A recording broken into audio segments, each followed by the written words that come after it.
જય માતાજી મારા સિહોરી વાસીઓને કેમ છો તમે બધા? સવારમાં આપણે તૈયાર થઈ ગયા છીએ અને નીચે આવી અને ચા મૂકી દઈએ. ચા પૂરી થવા આવી છે એટલે એને રિફિલ કરી દઈશું. પપ્પા ગુલાબજાંબુનું પેકેટ લાવ્યા હતા તો એ આપણે થોડા ટાઈમમાં બનાવીશું, ટાઈમ મળશે એટલે. અને પછી ચા ઉકળી ગઈ હતી તો પછી પપ્પાને આપી દીધી ચા અને પછી આપણે આવી ગયા મંદિરમાં બધા ભગવાનને સ્નાન કરાવવા માટે. અને પછી આપણે કરી દીધી દીવાબત્તી અને આવો હતો કંઈક આપણા કૃષ્ણ ભગવાનનો લુક.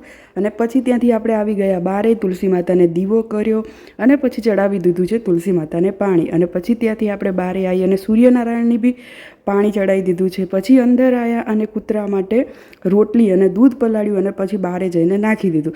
પછી રોટલીઓ લઈ આવી, 2-3 ગાયોને એ આવ્યું હતું તો એમને બી રોટલી ખવડાવી દીધી. અને પછી આપણે પીવા બેસી ગયા હતા ચા. તો પપ્પા અમૂલ કૂકીઝ લાવ્યા હતા તો એના જોડે ચા પી લીધો. થોડી વાર રેસ્ટ કર્યા પછી આપણે બનાવવાના છે સંભાર એટલે કે ભરેલા રીંગણા. તો એની માટે હું મસાલો તૈયાર કરતી હતી અને મસાલો તૈયાર કર્યા પછી બધું બનાવી દીધું. વોશિંગ મશીનમાં કપડાં ધોવાઈ ગયા હતા તો બારે આવી અને મેં બધા કપડાં સૂકવી દીધા, બધું જમવાનું રેડી કર્યું અને પછી આપણે બધાએ જમી લીધું હતું. અને પછી મેં બધા વાસણ કરી દીધા, થોડી વાર માટે સૂઈ ગયા અને પછી ઉઠ્યા તો ડાયરેક્ટ 6:30 વાગે આપણે પહેલાં કરી નાખી દીવાબત્તી.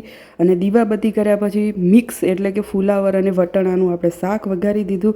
અને આજે આપણે બનાવી હતી સુખડી. તો પછી હું બનાવવા લાગી સુખડીને થાળીમાં પાથરી દીધી અને પછી એને સેટ કર્યા. પછી આજે તો થોડા બદામ બી ઉપર નાખી દીધા ડેકોરેશન માટે.